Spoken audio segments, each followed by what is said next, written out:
বরং আমি শব্দটাকে পাল্টিয়ে বলতে পারি একটা সংঘাতময় পরিস্থিতি আতঙ্কিত করছে দেশবাসীর সবার সাথে আমাকেও, যে একটা প্রচন্ড সংঘাতের দিকে দেশটাকে ঠেলে দেওয়া হচ্ছে। সুস্পষ্টভাবে যে বাংলাদেশের রাজনীতি বর্তমানে শুধুমাত্র ঢাকার রাজপথে অথবা বাংলাদেশের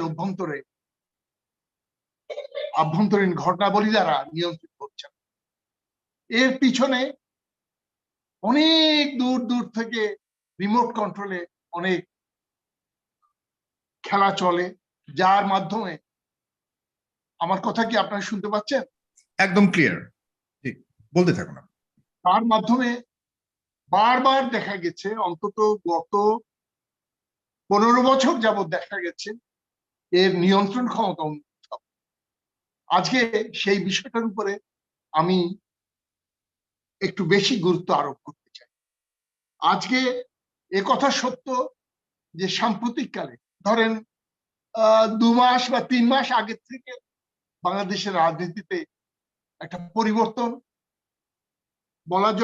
বলা যায় বিরোধী দলীয় রাজনীতির একটা উল্লম্ফন আমরা লক্ষ্য করছি। কিন্তু কথা আমাদের ভুলে গেলে চলবে না যে এটা শুধুমাত্র আমাদের নিজস্ব শক্তি এবং ক্ষমতায় আমাদের জনগণের যে গণতন্ত্র সুপ্রতিষ্ঠিত করার, ভাত কাপড় রুটি রুজির দাবি আদায়ের যে সংগ্রাম, তার থেকেই শুধুমাত্র উচ্চারিত। আমার কাছে কিন্তু তা মনে হয় না। আজকের যে এই উল্লম্ফন এবং যে বিরাট সমাবেশ আমরা করতে সক্ষম হচ্ছি, আপনি জানেন আমার দল 20 দলীয় ঐক্যজোটের একটা শরিক দল, যেখানে বিএনপি আমাদের বলা চলে চালিকা শক্তি রাজনৈতিক দল হিসাবে, তারই নেতৃত্বে আমরা এই 20 দলীয় ঐক্যজোটে আছি এবং সেদিক থেকে আমরা অত্যন্ত আনন্দিত আজকের এই পরিবর্তন।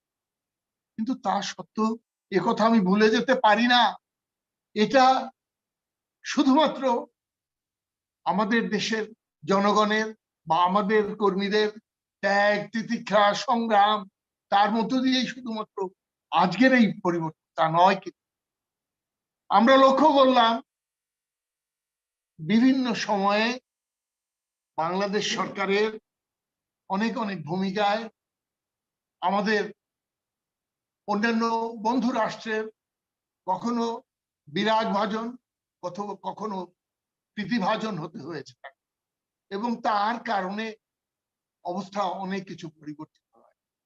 এহসানুল হক মিলন সাহেব কিছুক্ষণ আগে যে কথা বলে গেলেন, ইসলামিক ফোবিয়া, সেই মুসল্লিদের জামাতের তাদের জ্বালাও পোড়াও কিংবা যে উগ্র রাজনৈতিক পন্থা, তার বিরুদ্ধে আন্তর্জাতিকভাবে যে সমস্ত শক্তি প্রচন্ডভাবে সেদিন ভূমিকা পালন করেছে, কথা বলেছে, জঙ্গিবাদের কথা বলছে, জঙ্গিবাদ, রাইট, এক্স্যাক্টলি এই শব্দটাই আমি অ্যাকচুয়ালি মনে আসছিল না। এই জঙ্গিবাদের বিরুদ্ধে যারা যেদিন আওয়াজ তুলেছে, জান কোরবান করে দেওয়ার মতো কথা বলেছে, তাদের এই পরিবর্তন, তাদের কণ্ঠে ভিন্ন সুর আমরা লক্ষ্য করলাম। এটাকে আমি কখনোই কোয়াডে যোগদান করার ক্ষেত্রে বাংলাদেশের অস্বীকৃতি কিংবা আগ্রহের অভাব এর থেকে আলাদা করে দিতে পারি। আজকে তাই আমি বলতে চাই যে বাংলাদেশের রাজনীতি, আমাদের আত্মত্যাগ, আমাদের সংগ্রাম, আমাদের কষ্ট, সবকিছু আমি শ্রদ্ধার সাথে এর গৌরবোজ্জ্বল ভূমিকাটাকে বড় করে দেখার সাথে সাথেও এই কথাটুকু আমি বলতে চাই, এটা নিরপেক্ষ নয়, এটা আন্তর্জাতিকভাবে একটা বিশেষ অবস্থা, এটা বিশেষ সিচুয়েশনের উপরে নির্ভরশীল, এবং তাই আমরা এই পরিবর্তন লক্ষ্য। হঠাৎ করে এমন কিছু ঘটনা গত 3 মাসে ঘটে নাই যাতে আমাদের এই সাফল্য, আমাদের এই বিজয় আমরা অনেকখানি এগিয়ে গিয়েছি, কিন্তু এর পিছনে এই কারণগুলিকেও আমাদেরকে একই সাথে বিচার করে দেখতে হবে। আমি আরো বলতে চাই যে আজকে রিজার্ভের কথা যেটা দিয়ে আপনি আপনার এই আজকের আলোচনার সূত্রপাত করেছিলেন, সেই রিজার্ভ কিভাবে এর আগে যখন বাংলাদেশ ব্যাংকের রিজার্ভ চুরি হলো কিংবা অন্যান্য ক্ষেত্রে আমাদের সমস্ত ব্যাংকিং সেক্টরকে চরমভাবে মানে অকার্যকর করার ক্ষেত্রে যারা ভূমিকা পালন করেছে, সেটা শুধুমাত্র ঢাকায় বা বাংলাদেশের অভ্যন্তরে থেকে নয়, তার বাইরে থেকেও সেই কথাগুলি তো ভুলে গেলে চলবে না, সেটাকে অস্বীকার করা চলবে না। এই সরকার নিঃসন্দেহে তার সবচেয়ে বড় বেনিফিশিয়ারি। দায়ী যদি করতে হয় তাহলে সর্বাগ্রে তাদেরকে দায়ী করব, এবং আজকে যে শূন্যের কোঠায় প্রায় চলে এসেছে, এর জন্য তাদের সবচেয়ে বড় দায়ভার বহন করতে হবে। কিন্তু তার সাথে ওই যে আন্তর্জাতিক যে সম্পর্ক, সেটাকে খাটো করা যাবে না। আমরা দেখতে পাই যে গত 3 মাস যাবত এখানকার বেশ বড় বড় ব্যক্তি, রুই কাতলা, সে সরকারি